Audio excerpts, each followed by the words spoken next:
What do you make of the Did you see the headlines? It looks like Chavez Jr. and Nacho Berson had some kind of disagreement. He wanted to move camp into Las Vegas 20 days out from May 6th. What do you make of that? I think he should respect Nacho and do what he says.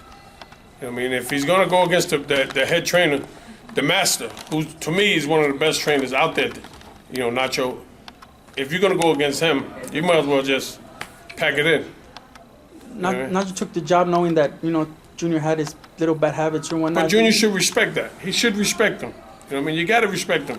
If you're not going to respect a guy like him, you're not going to respect nobody. Yeah. That's how I see it. I could be wrong, but if you're not going to respect a guy who's been in the game long and you've been alive, who's been training fighters long and you've been alive, and many world champions, great fighters he's developed, and you're not going to listen to him, there's something wrong with that picture. How's he looking, buddy? Have you seen him, his progress? I haven't seen nothing on Chavez or Canelo. You know what I mean? I haven't, to be honest with you. How important is this fight for the Mexican aspect, the history? I mean, listen, it's another great rivalry. Mexicans always had great rivalries amongst themselves. You know what I mean? Then if not that, it's the Mexican and the Puerto Ricans. You know what I mean? But when it's Mexican, great rivalries, calls for a great fight. What does the winner move on to? What would you expect the winner to move on to? Hopefully Triple G. Speaking of Triple G, what did you make of that little controversial decision with Jacobs? I think he got exposed. I've always said if he fights someone who can take a punch and was in good shape, they're going to expose him, and that's what happened.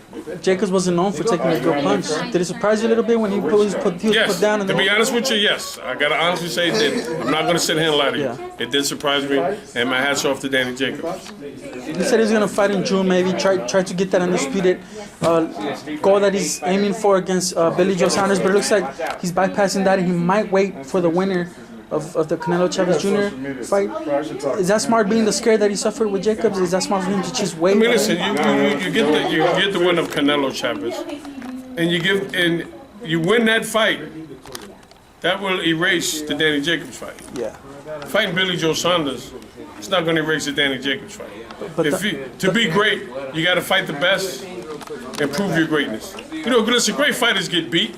Great fighters look bad. It happens. You're not going to look good every fight.